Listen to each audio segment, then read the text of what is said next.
On assiste ces derniers mois à une dégradation des relations bilatérales entre la Côte d'Ivoire et le Burkina Faso. Régulièrement, le gouvernement ivoirien est accusé par le chef de la junte à Ouagadougou de complot pour déstabiliser son régime, voire alimenter l'activisme djihadiste dans le Sahel. Les accusations ressassées par le capitaine Traoré sont-ils un exutoire pour faire diversion face aux difficultés qu'il a à contenir l'hydro-terroriste? Alafé Ouakili, patron du groupe L'Intelligence d'Abidjan, et Jean-Richard Nguessan, analyste politique, nous font le plaisir de nous apporter leur expertise sur le sujet. Merci à vous d'être là. Bonjour Raymond. Bonjour. Nous aurons également la contribution d'un ressortissant burkinabé en Côte d'Ivoire qui dira sa part de vérité sur la situation en cours dans son pays. Et Jean Bonin Kouadio, président de la FIER, nous enverra aussi une vidéo pour son intervention. Alors, il va donc intervenir sous le couvert de l'anonymat. Bonjour, on va vous appeler Monsieur X pour éviter des représailles. Bonjour à vous. Bonjour. D'accord, alors très bien. Alors, vous êtes en Côte d'Ivoire, vous êtes donc burkinabé, vous êtes dans notre pays depuis de très longues années et vous êtes par ailleurs un membre influent de la diaspora burkinabé en Côte d'Ivoire. Alors, vous suivez avec nous, bien sûr, tout ce qui se passe dans votre pays, surtout les accusations portées par le chef de la junte, donc par le capitaine Traoré, à l'encontre des autorités ivoiriennes qui l'accusent de vouloir déstabiliser son pays. Alors, qu'est-ce que vous en pensez? Quel est votre regard là-dessus en tant que citoyen burkinabé vivant en Côte d'Ivoire? Vraiment, merci beaucoup pour l'occasion de pouvoir échanger avec vous. Voilà, bon, c'est le président qui a eu à prononcer. Je souhaitais que je ne fasse pas commentaire directement sur ses propos. Mais je dirais d'abord que le Burkina Faso et la Côte d'Ivoire, c'est les deux pays, on peut dire, le petit frère et grand frère. Et tout ce qui se passe au Burkina Faso aujourd'hui impacte directement la Côte d'Ivoire. Je ne vois pas, à mon humble avis, je ne vois pas quel intérêt que la Côte d'Ivoire va déstabiliser un pays que toutes les conséquences vont résaillir sur la Côte d'Ivoire. Là, ça, je pense pas, je vois pas, je peux pas le comprendre ici, la déclaration de nos autorités, parce que actuellement, même nous vivons en Côte d'Ivoire ici. Nous voyons nos compatriotes accueillis en Côte d'Ivoire ici, le moyen que les autorités ivoiriennes mettent pour eux. Ils ne vont pas quand même aller déstabiliser pour compléter ces situations encore. Et quel est le sentiment général qui prévaut dans votre communauté par rapport à tout ce qui se passe? Oui, la diaspora, vous savez qu'actuellement, c'est un peu difficile quand ils parlent. Quelque chose, on est des parents qui sont au pays. Tout le monde a un peu la peur au ventre, les gens refusent de commenter. Mais entre nous, c'est préoccupant pour nous parce qu'on voit que... On se pose même la question souvent, est-ce que les gens pensent à nous? Une diaspora qui avoisine à peu près 3,5 millions et 4 millions. Si on prend des décisions et on ne pense pas à eux, vous voyez que c'est un peu difficile. Nous pensons que nos autorités ne pensent pas à nous. Parce que ces gens de décisions qu'ils prennent, je peux dire d'abord merci aux autorités ivoiriennes, au président Ouattara avec son gouvernement. Si c'était d'autres pays, alors les conséquences sont incalculables sur la diaspora. Très bien. Alors, je vous reprends tout à l'heure, le temps que nous interrogions également nos invités sur le plateau. On revient vers vous. Déjà, suivez-nous, parce qu'on va parler justement de la situation sécuritaire qui s'est véritablement dégradée ces derniers jours dans votre pays, le Burkina. Alors, Alafé Ouakili, on vient donc d'entendre ce ressortissant burkinabé qui témoigne sous le couvert de l'anonymat, justement par crainte des représailles. On sait qu'aujourd'hui au Burkina Faso, c'est l'omerta qui est institué. Toute personne qui a un avis contraire à la démarche du régime est systématiquement soit incarcérée, soit envoyée au front, pour ne pas dire dans certains cas, peut-être assassinée. Alors, quel est votre sentiment justement sur les attaques qui se multiplient de la part du junta burkinabé, le capitaine Traoré, contre la Côte d'Ivoire, qui l'accuse ouvertement de vouloir déstabiliser son régime? C'est dommage, mon sentiment, c'est de dire que c'est dommage. D'abord, nous avons eu une pensée pour toutes ces victimes des attaques terroristes une pensée pour elles, pour leur famille, leur exprimer notre soutien, notre solidarité. On va rappeler brièvement Barça Logo tout récemment avec près de 400 morts. Ouais. Le lendemain, dans une localité, j'oublie un peu le nom, au centre-est, je pense qu'il y a eu... Non, mais avant Yaoundé, il y a eu des chrétiens qui ont été tués, 26 chrétiens qui ont été tués justement à Kounda. Juste après Yaoundé, il y a eu aussi, juste à côté, je crois, vers Boussanga, une dizaine de morts à peine, il y a à peine 48 heures, justement, juste pour faire ce bref rappel-là. Voilà, et en 2 ans, on est à 11 000. C'est dommage. Il faut le déplorer, nous le déplorons. Et puis, peut-être qu'attaquer Abidjan peut être une belle parade, peut être un exutoire pour faire oublier les échecs, pour faire oublier les promesses non tenues. Donc, il faut se trouver un ennemi imaginaire qui serait celui qui attaque. En plus de la France, au départ, on avait dit que c'était la France. Ça ne suffit plus, la France est trop lointaine. Et puis, bon, au passage, c'était la Côte d'Ivoire. Donc, c'est de dénoncer et puis aussi de déplorer tout ça et souhaiter que la sagesse revienne, d'une part, et aussi que le peuple burkinabé sorte, je ne sais pas, de cette torpeur, de cette terreur, de cette situation traumatisante à tous les niveaux, le traumatisme des terroristes, mais aussi le traumatisme d'un gouvernement illégitime, issu d'un coup d'État. Voilà, tout ça rajoute au traumatisme. Je ne ferai pas comme eux, ils le font, mais on n'a pas envie de mettre sur le même pied des putschistes et des terroristes, mais quand eux, ils font des coups d'État, ils ne respectent pas la loi. Quand ils se comportent comme ça, ils donnent des arguments aux terroristes. Il faut éviter de donner des arguments aux terroristes. Souvent, quand les démocrates agissent, il y a la corruption, il y a le vol, il y a un certain nombre de choses qui ne sont pas bien. Les gens qui soutiennent les putschistes disent que c'est les démocrates, c'est les civils qui ont créé les conditions pour que les gens fassent coup d'État. Mais nous, on a envie de dire, leur comportement là, c'est vrai, le terrorisme existait sous les civils et dans la démocratie, mais ça prend plus de proportions aujourd'hui avec eux, et on a l'impression que ce sont des alliés, des complices des terroristes. Et on peut penser même que le terrorisme les arrange pour les aider à encore rester au pouvoir. Donc, ils ne veulent pas créer les conditions de la paix parce qu'ils n'ont aucune raison de se maintenir. On a bien vu dans le cas du Mali, ils ont dit on attend de libérer le territoire avant d'aller aux élections. À ce rythme-là, est-ce qu'ils vont libérer un jour le territoire? On n'ira jamais aux élections. Ah, parce que la rébellion ne finit jamais partout. Même en Europe, quand on est en paix, même dans des pays où il n'y a pas de terroristes tous les jours, il y a toujours des menaces.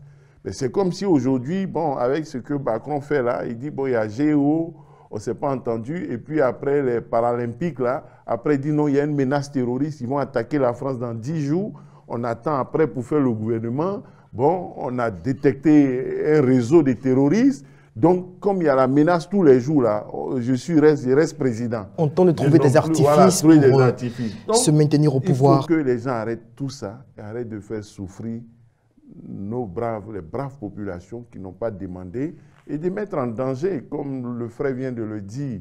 Il dit que le gouvernement même ne pense pas à eux quand il prend un certain nombre de décisions, à mettre en danger les populations partout où elles sont. Très bien. Alors Jean-Richard Nguessan, il y a eu un fait ces derniers jours qui mérite quand même qu'on en parle. Juste après l'épisode malheureux de Barça Logo, une fake news, mais véritablement des plus scandaleuses, a circulé abondamment de comptes de réseaux sociaux burkinabés, selon laquelle il y aurait eu une attaque dans un village du nord de la Côte d'Ivoire, précisément à Bengué, près de la frontière burkinabé, qui aurait fait 90 morts dans l'imagination de ces activistes-là. Quand on arrive à un tel niveau d'indécence morale, comment est-ce que vous, en tant qu'Ivoirien, en tant qu'aussi, je dirais, Africain même au-delà, je dirais tout simplement qu'est-ce que vous en pensez? Je dirais tout simplement que c'est dommage. Et avant de réagir sur ce point, je dirais que le Burkina Faso, lorsqu'on observe l'actualité avec la récurrence des différentes attaques, on a évoqué Barça Logo, Yaoundé, Kounda, je dirais que le pays est à la croisée du chemin. Parce que lorsque le président Traoré arrive au pouvoir, il séduit la jeunesse, son discours passe, un discours anti-français, il est lui-même il a un excellent parcours au niveau de l'armée, il intègre l'armée en 2010 avec un cursus scolaire assez excellent, il connaît le terrain, on estime qu'il va apporter beaucoup au Burkina Faso, il dénonce le pouvoir de Damiba, mais lorsqu'il arrive quelques mois plus tard, quelques années plus tard, on observe que rien n'a véritablement changé. Et on observe qu'au niveau du Burkina Faso, les langues de plus en plus se délient. Les populations s'impatientent, son capital sympathie s'amenuise et aujourd'hui son pouvoir perd de son charme. Et pour, comme on le disait à l'instant, pour essayer de redorer son blason, de séduire toujours cette population, il indexe la Côte d'Ivoire. Et il y a certaines personnes au niveau du Burkina Faso qui estiment qu'il faut accuser Abidjan, il faut vilipender la Côte d'Ivoire, il faut à travers des laboratoires fabriquer des fake news. 90 morts en Côte d'Ivoire. Il faut fabriquer des fake news pour montrer que le Burkina se porte bien et que tout le problème du Burkina, c'est la Côte d'Ivoire. Est-ce qu'on est obligé de tomber aussi bas pour s'inventer des choses comme ça, jusqu'à aller, même jusqu'à adresser leurs condoléances au peuple ivoirien, pour dire toutes nos condoléances aux Ivoiriens, pour quelque chose mais qui est tout à fait inventé, mais fabriqué de toutes pièces. Mais c'est ce qu'ils nous souhaitent. À ce niveau-là, quand même. Dommage. Et c'est dommage. Moi, je me rappelle qu'en avril... Ils ne sont pas arrêtés là. Ah oui. Ils ont continué. Ils ont identifié des tirs à Abidjan. Qu'est-ce qui se passe à tirs à Abidjan, ça et là. Bon. Moi, je pense que la gouvernance du capitaine Traoré est en souffrance. Rappelons-nous, en avril 2023, il avait appelé à la mobilisation générale, il avait décrété la mobilisation générale avec le recrutement de 3000 soldats, de 50 000 supplétifs. Mais quelques mois plus tard, qu'est-ce qu'on observe? Eh bien, le résultat est zéro. Et le Burkina Faso, nous on a un pincement au cœur parce que le Burkina Faso, un pays que je connais bien pour l'avoir visité à maintes reprises, lorsque j'échange avec des populations là-bas, le niveau de vie a véritablement chuté. Et aujourd'hui, ils sont nombreux, ces Burkinabés qui sont au nord de la Côte d'Ivoire, entretenus par le pouvoir ivoirien. Et le président Traoré gagnerait à saluer Abidjan au lieu de chaque fois essayer de trouver un bouc émissaire. Et ça, c'est dommage. On va marquer une pause pour écouter Jean Bounin-Kouadio et on revient. Alors, il faut rappeler que le putschiste Ibé, que d'aucuns surnomment Ibé Cacao, pour un certain nombre d'absurdités qu'il a énoncées s'agissant de dépasser la Côte d'Ivoire, premier producteur mondial de cacao, et qui lui a valu donc ce surnom de Ibé Cacao, est également dans la même dynamique que ses compères de l'AES, qui, pour ne pas organiser des élections transparentes, crédibles, ouvertes, sont toujours dans la litanie de la victimisation. Et quand on adopte une telle posture, il faut donc chercher les auteurs les boucs émissaires. Et le bouc émissaire tout trouvé, c'est la Côte d'Ivoire, c'est la France et autres. Et pendant ce temps, les terroristes, les djihadistes progressent tous les jours un peu plus, endeuillent ce pays frère, sans que leur chef d'État, qui a déserté le front et qui est venu maintenant s'installer à Ouagadougou, là où il prétendait en 6 mois traiter la question du djihadisme. Ça fait bientôt 4 ans qu'il patauge dans la gadoue. Et donc, on se rend bien compte que ces histoires de la France, de la Côte d'Ivoire qui veulent déstabiliser tout ça, ne sont que des prétextes pour se maintenir au pouvoir sans élection. D'ailleurs, il a décidé de se faire appeler président, plutôt que chef de la transition, alors qu'il n'a jamais été élu.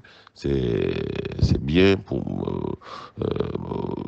ça montre bien le type d'homme et de régime dont il s'agit. On va donc, avant de poursuivre nos échanges sur ce plateau, donner donc la parole à notre ami burkinabé, donc, qui a accepté de nous livrer son témoignage dans le cadre de cette émission. Comment est-ce que vous avez vécu la nouvelle de Barça Logo? On parle de 400 morts, certains 300 morts. Toujours est-il qu'il y a eu des centaines de victimes, des gens tués parce que le pouvoir leur a demandé, leur a imposé de sortir, creuser des tranchées en dehors de la ville. Au niveau de la communauté ici, comment est-ce que vous avez vécu cette nouvelle-là? Oui, on a vécu ça vraiment. Permettez que je présente mes condoléances à toutes ces familles, y compris nous-mêmes. Chacun, vous savez qu'il y a un groupe que je dis, il y a beaucoup de membres qui viennent de cette région. Et vraiment, c'est déplorable. On ne peut pas comprendre dans notre pays aujourd'hui et ce genre de trucs arrivent. Mais dans quelques semaines avant, il y a eu beaucoup d'attaques sur le DIR 5 qui a été décimé complètement, et même qui avait les armes lourdes, qui a été décimé.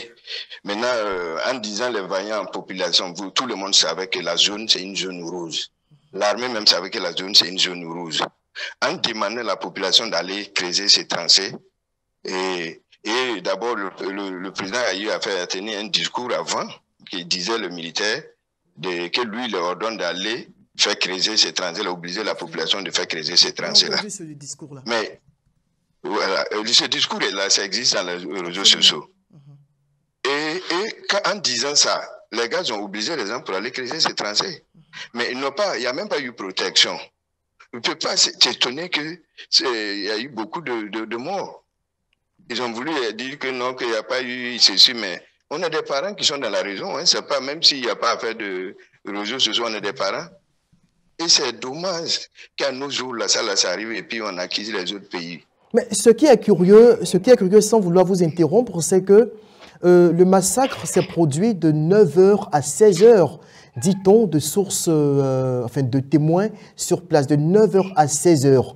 Dans le même temps, Kaya, qui est une forteresse militaire, est à 45 km des lieux du massacre, une zone que l'armée dit contrôler, il n'y a eu aucune réaction. Et seulement, ce n'est que le lendemain, à partir de 10h, que l'armée a commencé à sortir de Kaya, plus de 24 heures après le début des massacres, pour venir tenter de marquer sa présence sur le terrain. Oui, mais c'est dommage, c'est dommage. Nous, on avait déjà l'information bien avant tout ça, mais bon, ils ont voulu des choses. Mais bon, c'est pour dire quoi, aujourd'hui, personne ne contrôle. Bon, en disant que personne ne contrôle les autorités, même, je ne sais pas si ça existe. Jusqu'à présent, est-ce que vous avez vu un communiqué de notre gouvernement? Non. C'est-à-dire qu'on veut faire croire qu'il n'y a rien eu finalement. Le gouvernement n'a pas fait un communiqué officiel. Il y a des ministres qui sont partis, ils sont limités à Kaya, et ils sont revenus, ils n'ont pas allé sur le lieu. Et le ministre qui sont partis, c'est quand on déplore, le ministre sont partis entre-temps. Le ministre de la Défense était à Bobo pour rencontrer les opérateurs économiques. Vous voyez comment on sous-estime certaines... Au moins 200 personnes, plus de 200 personnes plutôt. Et il y a des ministres de la Défense qui n'étaient pas là. C'est le porte-parole du gouvernement, ministre de la Communication, qui est parti avec... bon, vraiment, c'est dommage, quoi. C'est dommage. C'est dommage. Je ne sais pas si on contrôle la situation encore. Voilà. Absolument. Ce que je peux dire.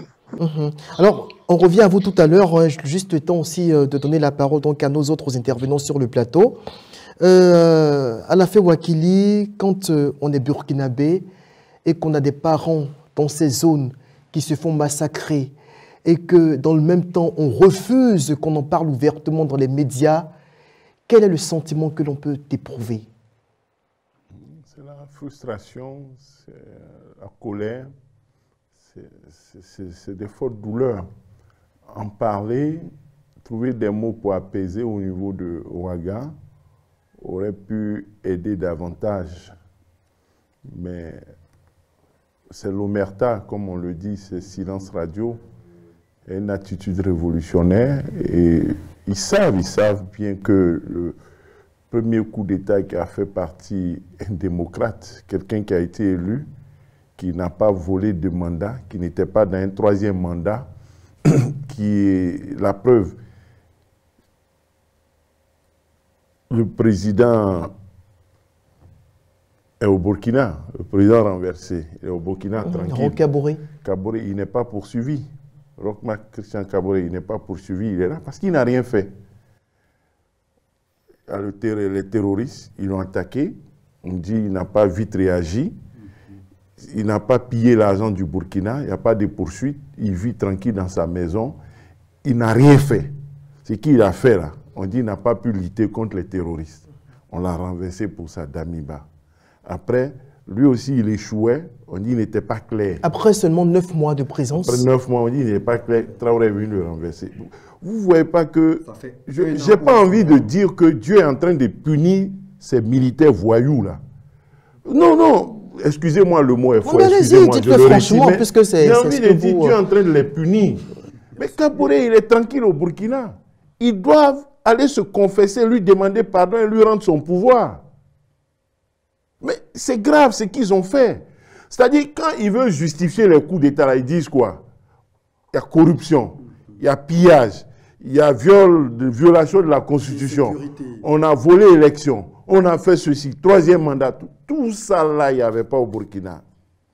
Insécurité, non, la première, depuis 2 ans et demi, 3 ans, vous êtes là, vous n'avez pas réglé le problème. Il faut se confesser, demander pardon au peuple burkinabé, aller demander pardon au gars et puis lui remettre son pouvoir.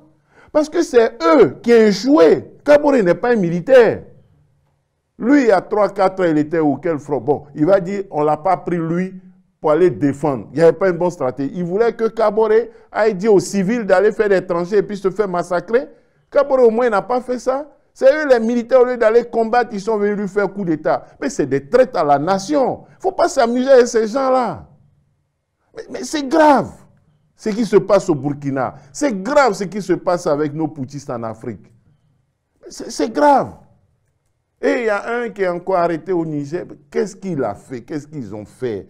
Il faut qu'on m'explique. Mais une augmentation, justement, des attaques terroristes depuis le statut de Bazoum, de façon vertigineuse. C'est grave ce qui se passe dans notre sous-région. Ils n'ont rien réglé. Au Mali non plus, ils font des combats. Mais ils ont tout aggravé, au contraire. L'armée monte en puissance, on tue des civils, on fait ceci, cela. Mais eux-mêmes, ils disent, tant que la rébellion existe, tant que les terroristes sont encore là, il ne faut pas élection, il faut pacifier le pays. Or, ils ont envie de durer. Est-ce qu'ils vont finir un jour, ils vont terminer le combat contre les terroristes? Parce que le combat contre les terroristes, c'est un combat permanent, ça ne finit jamais. Il y a toujours, les terroristes, c'est des lâches. Ils se cachent, vous voyez, ils ne peuvent pas faire un État. Même Barça Logo, c'est quoi?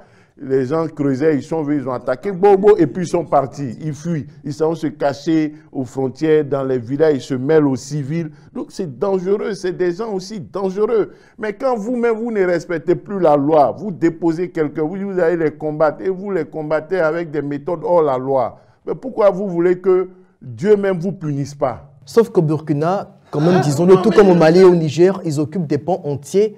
Alors, Jean-Rocher Nguessan, j'ai envie de vous demander en une minute, comment est-ce que vous pouvez comprendre que pour un massacre qui a lieu à quelques kilomètres ou à quelques dizaines de kilomètres d'une forteresse militaire, celle de Kaya, on mette autant de temps pour réagir? Est-ce que finalement l'armée constate qu'elle n'est plus en mesure d'assumer son devoir de protection envers les populations civiles? En une minute. Moi, je dirais tout simplement que c'est l'échec de la méthode Traoré. Depuis son avènement le 30 septembre 2022, les promesses n'ont pas été tenues. Aujourd'hui, les populations suffoquent. Aujourd'hui, les taxes ont augmenté au Burkina Faso pour l'effort de guerre. Les fonctionnaires il y aura des ponctions sur les différents salaires pour l'effort de guerre, mais aucun résultat. Je pense que ça montre les limites du capitaine Traoré et ça montre véritablement que toutes les promesses, tout ce qu'il avait voulu faire, eh bien, malheureusement, il n'a pas pu tenir ces promesses-là et c'est fort dommage. Et c'est le peuple burkinabé qui souffre. Lorsqu'on écoute notre ami du Burkina Faso, on sent de la frustration, on sent le désespoir. Et pourtant, son avènement au pouvoir avait donné de l'espoir, mais quelques mois après, on ne voit rien. Ça, c'est dommage. Certainement. Alafé Ouakili, votre mot de fin en une minute avant de conclure avec notre témoin burkinabé. Redit notre compassion, notre solidarité pour les victimes, les populations, et puis continuer à dénoncer ce qui se passe. Souhaiter que, en attendant que la démocratie ou la transition prenne fin, souhaiter que La sagesse habite ceux qui sont en transition. Donc, ils ne sont qu'en transition. Même s'ils font 50 ans, c'est une transition. Nous-mêmes, notre vie, notre existence sur Terre est une transition. Donc, durant leur transition, en attendant que la démocratie revienne, un régime démocratique et civil soit élu, souhaiter que la sagesse les habite à nouveau pour continuer à entretenir des relations courtoises et respectueuses avec la Côte d'Ivoire au profit des populations et dire notre solidarité aux frères, à l'intervenant, pour que leur vie continue d'être tranquille, apaisée en Côte d'Ivoire et que le gouvernement entende leurs appels et leurs préoccupations. Le gouvernement de Ouaga, je veux le dire, les autorités de fait, les autorités de facto, voilà, on les respecte, mais vraiment, il faut qu'elles prennent davantage en compte les préoccupations des populations. Très bien. On va donc rejoindre notre témoin burkinabé. Est-ce qu'il nous suit? Allô? Allô? Ok, très bien. Votre mot de fin en une minute, pourquoi pas, pour dire justement ce que vous ressentez, ou bien peut-être un message à vos compatriotes en Côte d'Ivoire et également à ceux qui sont au pays. Ok, merci d'abord, mais permettez d'abord que je renouvelle mes remerciements aux autorités ivoiriennes. Vous voyez, aujourd'hui, nous sommes en Côte d'Ivoire ici et chacun contribue pour le Burkina, même tout ce qu'on dit effort de paix, nous on le faisons. Depuis 2019, nous on a été la première on a fait des collectes des dons pour aller donner aux déplacés internes. Et on avait même eu à dire à ce moment-là que les autorités n'ont qu'à faire attention de ne pas... Les théories cherchent à créer les amalgames entre les communautés. Et on a lancé cette alerte-là à ce moment-là. C'était le président Roch qui était là. Bon, dommage, les gens n'ont pas écouté. Et aujourd'hui, les gens ne veulent pas dire la vérité. Cette guerre-là, ce n'est pas la guerre théorie seulement. Moi, je le dis, il y a les communautés entre les uns et les autres qui sont ficelées entre... Il y a eu des théories entre les communautés et ça a transformé, c'est devenu pire en pire aujourd'hui. Là, ça appelle à mes... Oui, les gens ne veulent pas le dire, mais quand nous on voit les vidéos, on écoute les langues qui parlent, on sait déjà ce que ça se passe. Mais nous, c'est pour ça, nous on dit d'ailleurs, il faut qu'il y ait dialogue entre un pays, vous ne pouvez pas comprendre, chaque jour on dit il y a tentative de coup d'État. Et on arrête les chefs militaires, on met en prison. Et ces chefs militaires-là, chacun a des gens derrière lui, hein. Il n'y a pas un chef qui n'a pas au moins quelques éléments derrière lui. Quand on l'arrête là, les autres sont où? Est-ce qu'ils sont contents? Ils se cachent. Et même s'ils n'ont pas, ils sont pas mobilisés, ceux qui sont là pour faire la guerre, ils ne sont pas mobilisés pour faire la guerre. Là, c'est tout ça. C'est qu'on peut dire à nos compatriotes de revenir à la raison. D'arrêter d'accuser les gens. Quand je vois que vous avez parlé de le mensonge qui disait que la Côte d'Ivoire est attaquée. Si la Côte d'Ivoire est attaquée, ça doit plaire les Burkinabés. Je pense que ce n'est pas des êtres humains. Un être humain ne peut pas penser ça. Un pays, la zone même qui héberge nos compatriotes qui ont fui la crise pour venir. Et on peut aller assimiler, faire un mensonge pour dire que la zone a été attaquée, puis il y a eu des choses. Ce n'est pas des humains. S'ils aiment leur pays, le Burkina Faso, il ne doit pas souhaiter qu'il y ait la guerre en Côte d'Ivoire. S'il y a la guerre en Côte d'Ivoire ici, qu'est-ce que ça va nous rester au Burkina là-bas? Est-ce qu'ils pensent ces personnes-là? Là, vraiment, c'est dommage. Je demande à nos compatriotes qui sont ici on a de l'espoir. La Côte d'Ivoire, on peut dire les pays voisins nous donnent de l'espoir. La Côte d'Ivoire, le Ghana, le Togo, le Bénin, ils ne tombent pas dans le même schéma que ce que nous disons sur nous. C'est ça qui nous donne de l'espoir. Très bien. Je sais que cette situation ne va pas rester comme ça. Merci à vous et toutes nos condoléances au peuple burkinabé, à tous les Burkinabés qui sont en Côte d'Ivoire.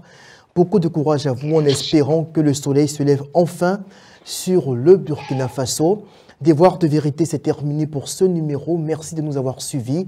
Et une fois de plus, toutes nos condoléances au peuple burkinabé. Au revoir. Merci.